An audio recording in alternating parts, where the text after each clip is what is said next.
Bien. Merci à ceux qui restent en tout cas, ou qui peuvent rester. Donc je ne me présente pas, vous savez qui je suis, on vous en a parlé juste avant. De toute façon, je ne suis pas là pour parler de moi, mais je suis là pour qu'on parle de cinéma et qu'on discute pendant une petite demi-heure avec à la fois le metteur en scène qui sera par Skype, Jean-Paul Salomé, et bien sûr Madame Kearney qui est là avec nous et que j'invite à venir me rejoindre dès maintenant.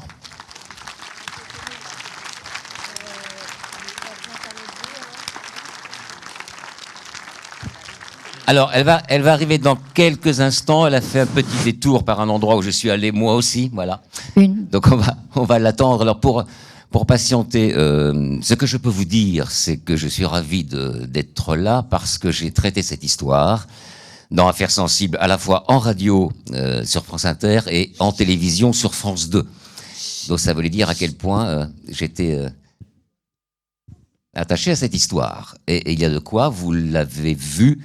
C'est un vrai polar qui rencontre la réalité. C'est un épisode de la guerre économique que livre la Chine à la France. Il y a d'autres exemples comme ça, enfin, qui ne sont pas les mêmes scénarios, mais qui ont débouché sur des actes violents, je pense notamment à l'affaire Alstom.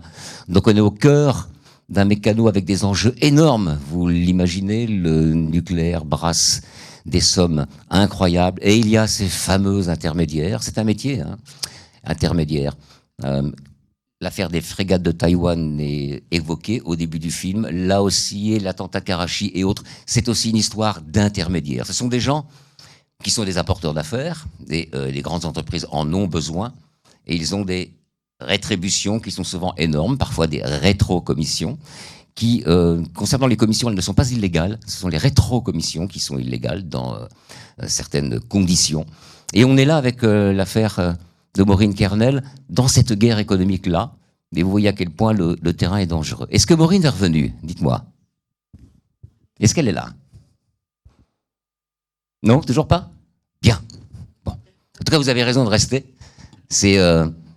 Déjà, on peut la remercier d'être là, et puis d'avoir fait tout ce qu'elle a fait, c'est une preuve de courage. C'est assez incroyable.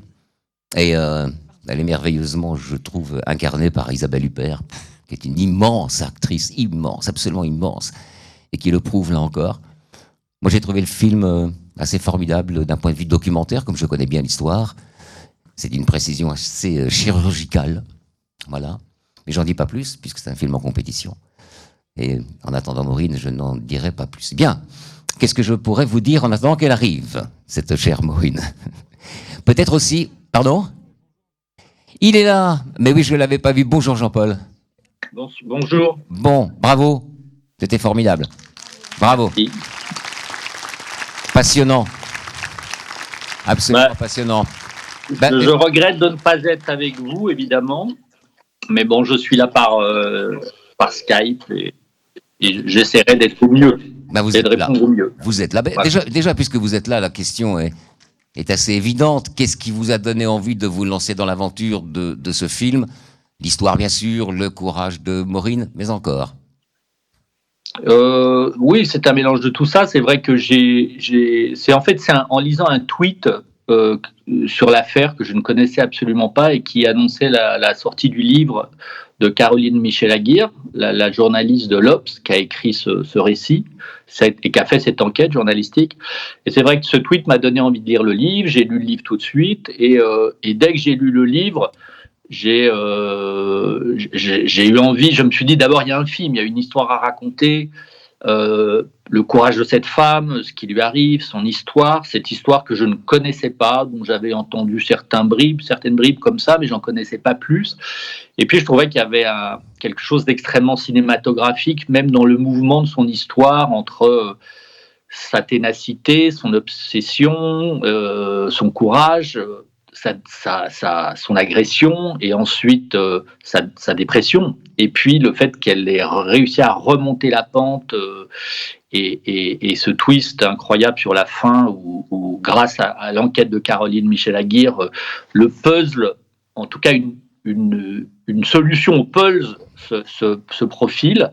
Je trouvais ça vraiment très fort. Et puis il y avait quand même aussi l'envie de retravailler avec Isabelle Huppert, avec qui j'avais fait La Daronne, et avec qui on avait vécu une aventure très très différente, dans un registre extrêmement éloigné, mais en tout cas qui nous donnait envie de retravailler ensemble.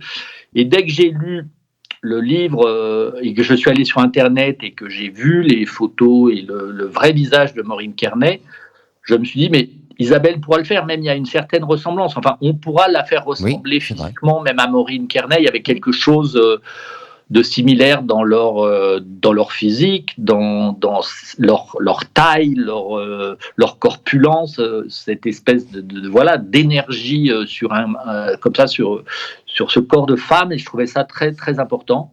Et Isabelle a tout de suite été emballée. Elle a lu le livre. Et comme moi, elle a dit c'est formidable, écris le film et on le fera ensemble. Voilà.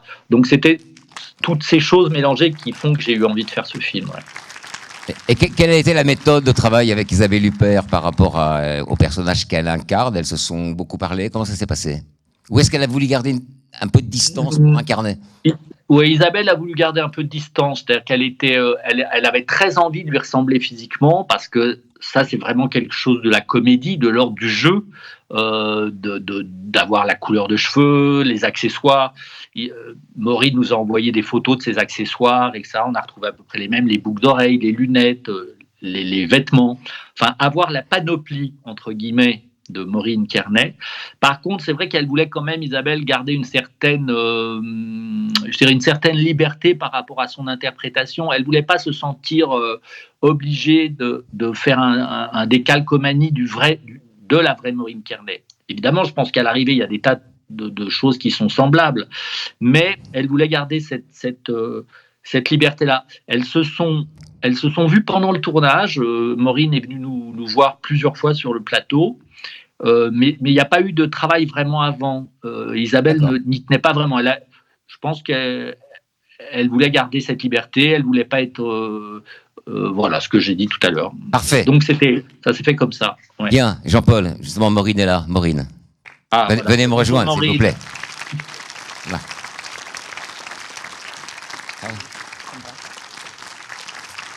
Bon, vous voulez qu'on reste debout ou on s'assoit? On peut rester debout, sinon on va lui tourner le dos. Bien, Maureen, merci d'être là. Ça me fait plaisir de vous voir pour la 3e fois. Je ne vais pas vous poser les mêmes questions. Peut-être que d'ailleurs qu'on pourra laisser le public poser une ou deux questions, au cas où j'en oublierai. Comment vous avez vécu donc cette reconstitution de votre histoire, ce travail, parce que vous n'avez pas découvert le film, hein, vous avez vu les coulisses. Comment ça s'est passé? Et qu'est-ce que vous avez ressenti? Et qu'est-ce qu'on ressent quand on est incarné soi-même par une actrice qui est une géante, comme Isabelle Huppert? On va commencer par là. D'abord, je dirais, la première fois que j'ai vu le film, j'ai été très, très impactée psychologiquement. J'ai mis, je dirais, 3 semaines à 1 mois à me remettre, car c'est une chose de vivre tout ça de l'intérieur et de voir quelqu'un d'autre le vivre. C'est toi, mais c'est pas toi. C'est ton histoire, mais c'est pas ton histoire. C'était très, très perturbant. Et la deuxième fois que j'ai vu le film au Croisic, c'était pas le même film que j'ai vu. J'ai vu un film complètement différent. Et pourquoi? Qu'est-ce qui s'est passé? J'avais réussi à prendre de la distance entre la première projection et la deuxième. Et je regarde Jean-Paul ou pas? Je sais pas. Et non. Ça m'a permis de prendre la distance et de vraiment voir le film pour ce que c'était. C'est mon histoire, comme je disais, sans lettres. Et là, c'est la 3e fois que je le vois aujourd'hui. Et j'ai vu encore un autre film. Qu'est-ce que vous avez vu de Qu'est-ce que vous avez vu de nouveau? C'est de plus en plus facile pour moi. Ouais. D'intégrer ça, ouais. De le regarder, de voir d'autres choses que j'ai pas vues les premières fois. Et voilà, moi je suis très très émue, évidemment, d'être là parmi vous. Je vous remercie d'être là. Je voudrais quand même simplement dire une chose, ça n'a jamais été un combat seul. Ça a été un combat collectif de la part de ma famille, mes amis et surtout la CFDT, mon syndicat, qui ont été là dès le départ, qui sont encore là aujourd'hui. Et nous avons dans le public Jean-Pierre Bachmann, qui est dans le film. Il est où? Il doit être là-haut, quelque part. C'est François-Xavier de Maison, c'est ça? C'est ça. D'accord. C'est ça. On le salue. Absolument. Merci pour tout, Jean-Pierre. Hein. Et juste pour terminer, cette histoire, c'est un journaliste qui s'appelle Denis Robert qui m'en a parlé au départ. Et il m'a dit, je connais un producteur, je vais lui en parler. J'ai jamais cru, moi, que ça allait arriver. Mais jamais, jamais, jamais. J'ai rencontré Bertrand à plusieurs reprises, on en a un peu parlé. Mais jusqu'au tournage, j'y croyais pas. Je croyais pas que c'était au-delà de ce que je pouvais imaginer. Qu'il a pu avoir un film et que la vérité soit aussi portée à l'écran. Et c'est là aussi très fort parce que c'était des hommes en plus. C'est Bertrand Fèvre, Denis Robert, Jean-Paul Salomé, plein de femmes également. Hein. Mais ça m'a beaucoup réconcilié dans ma vision également des hommes qui peuvent se battre et qui peuvent montrer les violences faites aux femmes d'une autre façon également.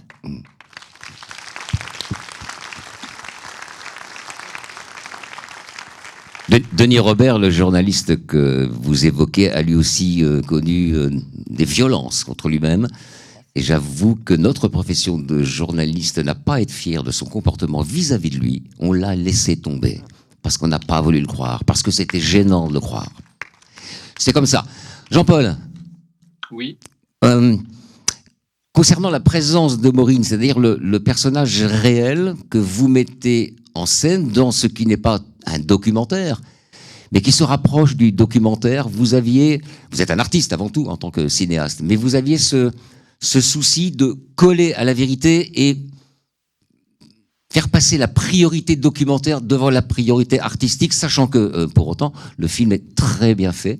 Alors il est, je disais, pour moi, d'une précision chirurgicale. Il a aussi sa dimension artistique, mais on sent cette volonté documentariste, d'être au plus près de la vérité. C'est comme ça que vous avez abordé le film et votre travail? Oui, avec la double casquette, comme vous disiez, d'être proche de la vérité et en même temps de se dire qu'on fait un film de cinéma et qu'on s'adresse à un public qui vient voir un film et pas un documentaire.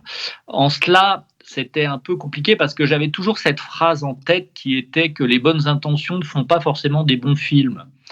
Parce que, évidemment, que l'intention de ce film, c'est de prouver l'injustice dont a été victime Maureen. Et cette histoire incroyable qu'elle a vécue, où on se dirait comme ça, mais c'est pas possible, ça arrive dans une démocratie comme la France, etc. Bon, donc ça, c'était sûr que c'était le point d'arrivée. Et il n'a jamais été question de le remettre en cause, bien évidemment. Mais pour y arriver, et c'était là où l'exercice était un peu compliqué, c'était de se dire, en fait, les hommes n'ayant pas cru Maureen et faisant que cette situation a existé, au-delà de son agression, mais tout ce qui lui a été reproché ensuite, comment le faire comprendre au spectateur? C'est-à-dire, comment rendre le spectateur pas complice jusqu'à un certain point, mais en tout cas, lui faire admettre que ces hommes aient pu douter. Parce que sinon, si on était du côté que de Maureen tout le temps, bah, on sait très bien, et alors on lit les histoires, on voit ce qui s'est passé, mais fallait aussi comprendre pourquoi essayer de donner des pistes pour se mettre dans la peau de ces hommes qui ont douté d'elle. Je trouve que c'était ça qui était ambigu, c'était cette ambiguïté. Et bien évidemment, c'était l'ambiguïté qu'Isabelle avait envie de mettre dans le film, parce qu'elle sait qu'elle pouvait très bien le faire et que ça allait être intéressant. Et d'ailleurs, j'avais prévenu Maureen, je lui avais dit, voilà, parce que en même temps, ça m'intimidait un peu et ça m'angoissait en me disant, finalement, on va à un moment donné rajouter aussi un peu de doute, parce que sinon on ne tient pas le spectateur de cinéma. Voilà. Et c'est ce qui me fait plaisir dans les réactions des spectateurs qui ont eu lieu jusqu'à maintenant, et même des journalistes qui ont commencé à voir le film, c'est que ce doute est perçu et qu'en même temps, il ne nuit pas au final. C'est-à-dire que le twist, comme on dit dans le langage de cinéma, de la rencontre de la femme Veolia, ben là, les gens se le prennent comme une gifle, parce que tout d'un coup, évidemment, tout ce qu'elle a dit est vrai. et que le témoignage concordant et cette histoire concordante qu'a réussi à dénouer Caroline Michel-Aguirre, parce que dans l'arrêté, il y a eu un gendarme qui a retrouvé la piste de cette femme et cette piste a été abandonnée par les enquêteurs et la hiérarchie. Et nous, dans le film, on fait jouer ce rôle par la petite gendarme, par Aloïs Sauvage, qui est formidable. Mais dans la réalité, c'est Caroline Michel-Aguirre qui a retrouvé cette piste, qui l'a remontée, qui a été voir cette femme et qui a fait la connexion avec l'agression et la similitude des agressions entre celle qu'a vécue Maureen et celle qu'a vécue cette femme. Donc ça, c'était extrêmement cinématographique, évidemment. Et c'était ce mouvement qu'il fallait trouver et se balancer entre la réalité, le côté du commentaire, mais aussi le côté fiction. Maureen, vous me disiez, je crois, après l'émission de télévision, voilà, maintenant j'en suis sorti, Areval et le mécano-industriel, ça ne m'intéresse plus. Et puis cette histoire, je ne sais pas que je vais l'oublier, parce qu'on ne l'oublie pas, mais je suis passé à autre chose. C'est-à-dire que la vie, on ne refait pas sa vie, on continue sa vie, pour le coup, avec notre bagage personnel. Le vôtre a été lourd. Et pourtant, on a eu notre consoeur qui a enquêté. Nous, on est arrivés ensuite, Affaires sensibles, puis un film, et on vous a remis complètement dans cette histoire que, je rappelle, vous ne pouvez pas, vous ne voulez pas oublier, parce qu'elle fait partie de vous-même, de votre parcours, de votre vie. Mais quand même, il fallait y retourner, et vous y êtes retourné. C'était quoi ce besoin d'y retourner? Solder les comptes? C'était ça? J'avais des vagues d'injustice qui me prenaient très, très souvent. Et je ne pouvais pas vivre avec cette injustice. C'était vraiment trop, trop fort, là. Et je crois que c'est Albert Einstein qui a dit que le mal dans le monde n'est pas fait par les mauvaises personnes, c'est quand il y a trop de bonnes personnes qui ne disent rien. Et la corruption, ça se combat à tous les niveaux qu'on peut.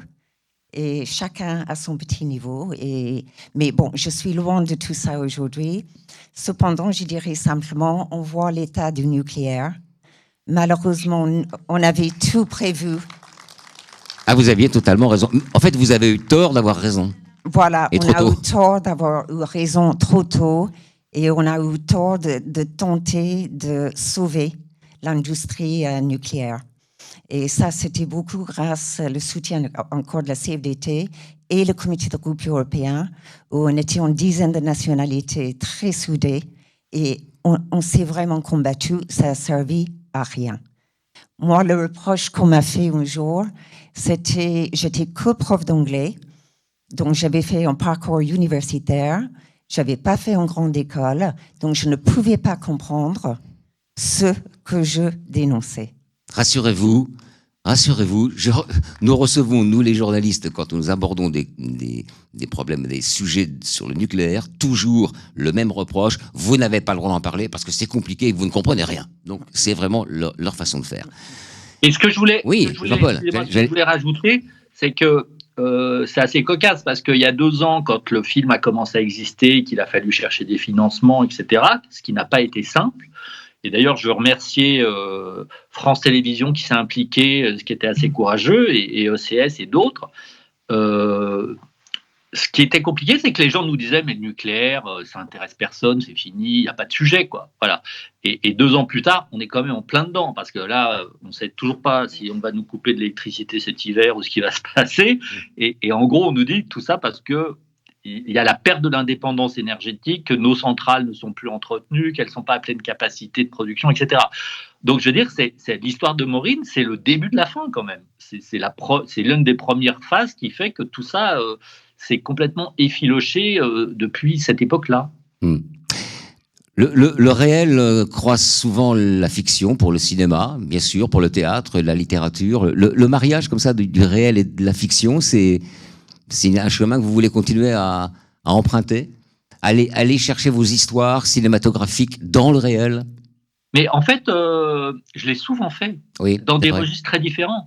Mais prenez une comédie comme Restons groupés, c'était l'histoire réelle d'un groupe de touristes français qui avait été pris en otage par son tour opérateur. On était dans un autre registre beaucoup plus léger. Même mon premier film, Les Braqueux, c'était tiré d'une histoire vraie.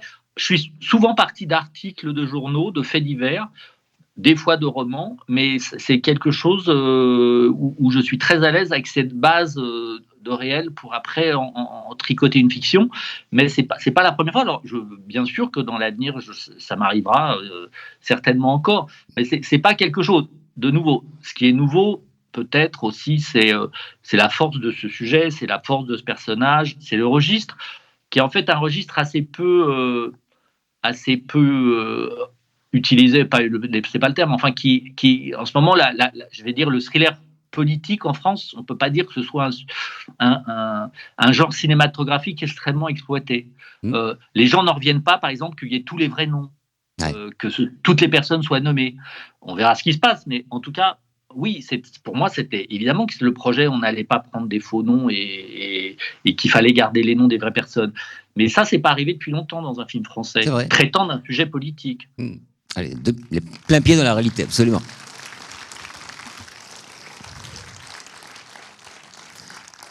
Un personnage intéressant, évidemment, c'est Anne Lauvergeon, qui est très connue. Je vous disais que le nucléaire était un sujet très sensible. La preuve, notre émission Affaires sensibles a été attaquée une fois en justice par Anne Lauvergeon. Elle a perdu en première instance et elle a fait appel et elle a perdu également en appel. Bon, c'est comme ça.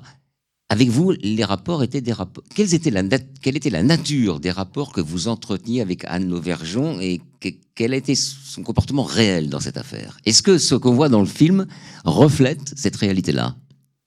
Non, on n'avait pas le genre de relation que nous avons dans le film. C'était une relation professionnelle, mais informelle. Je ne sais pas si je suis très claire. Si, on voit, on comprend. On parlait énormément du travail quand même de l'entreprise, des contrats chinois et ainsi de suite. On a continué à se voir après qu'elle a quitté Areva. Et voilà, on se voyait comme ça, on prenait le thé, on discutait.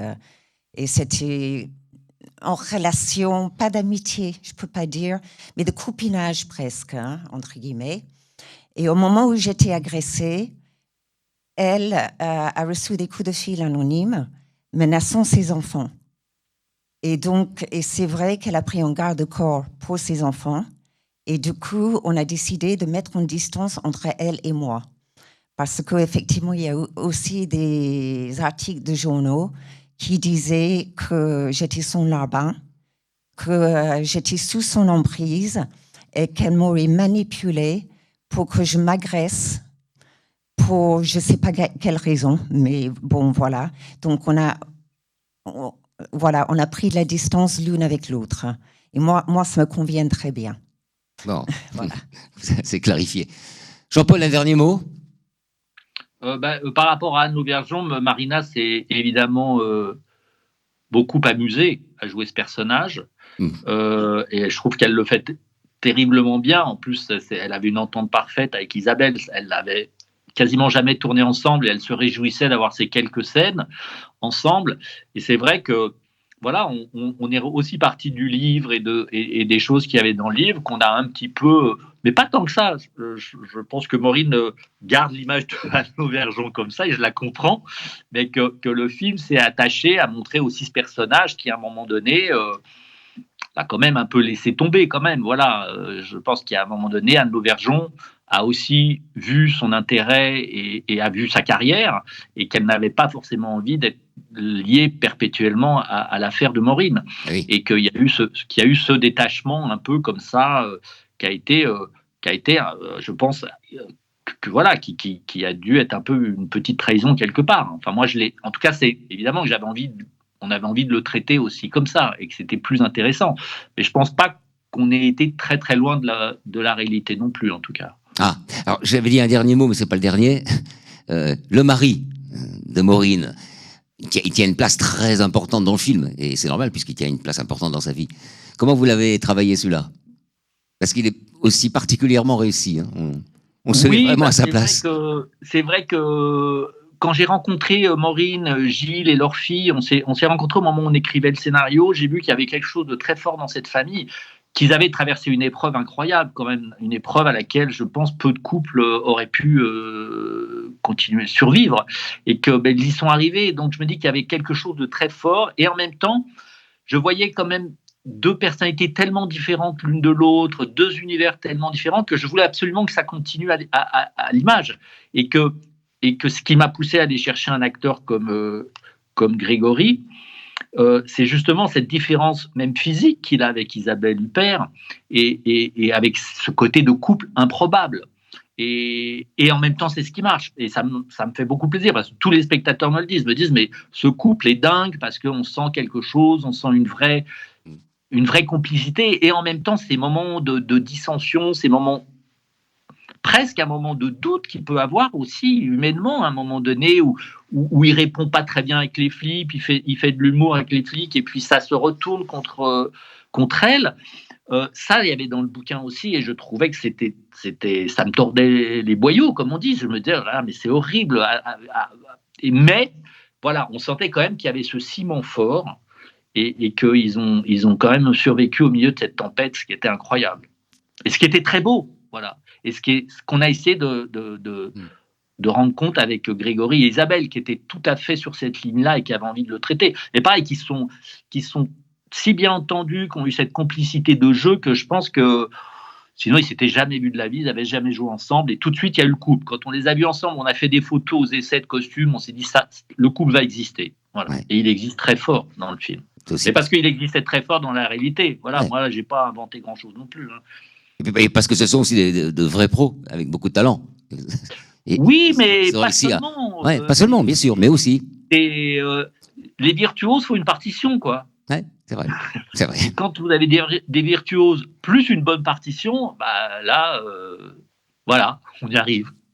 Maureen, comment votre mari a vécu le film ? Je sais pas, il est là où. Il est là. Oui, il est là. Peut-être que c'est aller trop dans son intimité que de lui poser la question, mais essayons. Gilles, comment tu as vécu le film ? Venez, Gilles. Si vous voulez, hein, je vous oblige pas. Voilà. On va faire la connaissance de Gilles, c'est formidable.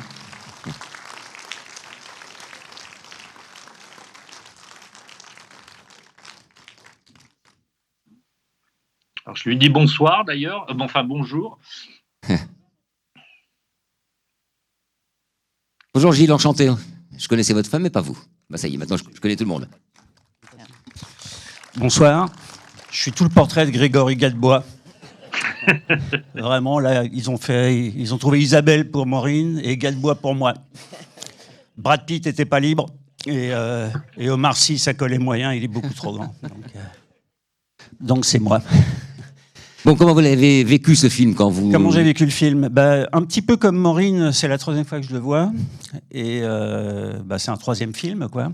Je savais pas que Jean-Paul avait fait plusieurs montages et plusieurs versions. Non, la première, c'est forcément un choc d'essayer de dire, OK, ça s'est pas passé comme ça, ce personnage n'est pas comme ça, ma fille n'est pas comme ça, etc. Quand on récupère tous les trucs, on se rend compte qu'il y a beaucoup de choses pas vraies dans la chronologie, dans plein de choses, mais qu'à l'arrivée, c'est vrai. Et oui. Et l'ensemble du truc, toute la mécanique fonctionne.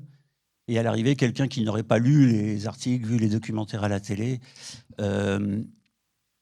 comprend ce qui s'est passé, avec tous les ressorts entre les personnages. Bon, là, c'est marrant que vous parliez de notre vie de couple. Donc, on va faire une petite thérapie collective. Mais c'est vrai que c'est bien montré. Oui. Donc, voilà. Alors, comment on le ressent ? On revit un petit peu l'affaire à chaque fois. On revit un petit peu les trucs qui sont passés, qu'on a mal vécu. Le pire étant... pour Maureen, il y en a eu beaucoup. Tous les examens, c'était terrible. Toutes les rencontres, c'était terrible. Ensemble, je pense que la période garde à vue a été absolument abominable. Même si elle était très, très standard. Elle correspond... ce qu'on a vécu correspond à 99% des gardes à vue. C'est exactement comme ça que ça se pratique. On met les deux gamins dans 2 pièces différentes, et puis on dit à l'un que l'autre a dit ça, et à l'autre que l'un a dit ça. C'est exactement ce qu'ils ont fait avec nous. Créer la dissension. Donc ça s'est passé comme ça. Comme l'a très bien dit Jean-Paul, moi je fais du 2e, 3e, 4e, 12e degré. Alors avec la police, ne faites pas. Ça ne marche pas. Ça ne marche pas en direct, Et ça marche encore moins quand il tape à la machine. Ouais. C'est terrible. Donc une audition de 8 heures se transforme en 4 pages et évidemment, il n'y a pas de deuxième degré, il n'y a pas de complicité, il n'y a rien du tout, alors qu'il y en a dans une discussion. Chez nous, ça avait été un petit peu encore plus tortueux parce qu'on a vécu jusqu'à la garde à vue, entre l'agression et la garde à vue, on a vécu avec des gendarmes dans la maison. Comme dans le film, oui. Comme dans le film, et le GIGN à chaque fois qu'on voulait sortir ou qu'on bougeait. Et les rapports avec eux Très bons. Très bon. Très bon, des gens très bien. Et ça a rendu la garde à vue abominable parce qu'on y est allé dégager du col, il allait rien se passer, ils étaient avec nous. Eh oui. Et d'un seul coup, le boomerang a été absolument abominable, quoi. C'était terrible. La suspicion, c'est la suspicion que les policiers renvoient. Ça doit être terrible à vivre, cette suspicion. Ah, vous dites ça, mais ça doit être terrible. Le pire de tout, et qui perdure pendant des années, pourquoi les couples ne résistent pas, etc., c'est qu'évidemment, il faut créer des dissensions entre les personnages, et pour créer des dissensions, il faut créer du doute. Et le doute, c'est un truc impossible à gérer. Ça s'instille, ça reste, c'est là tout le temps, des années après. On vous dit que votre femme couche avec le voisin, il y a 0 preuve, il n'y a pas de photo, il n'y a pas de témoin. 30 ans après, il y a un truc, il y a toujours un truc. Ça, c'est abominable. Et je pense que dans un couple qui vit des histoires comme ça, il y a plein d'autres histoires difficiles à vivre, mais ça, c'est terrible. Parce que là, les deux peuvent jamais être sur la même longueur d'onde, quoi. Il n'y a rien de logique, il n'y a rien de... C'est tout au fond et c'est compliqué, quoi. Bien sûr. Donc ça a été dur. Merci infiniment pour votre témoignage. Merci Jean-Paul.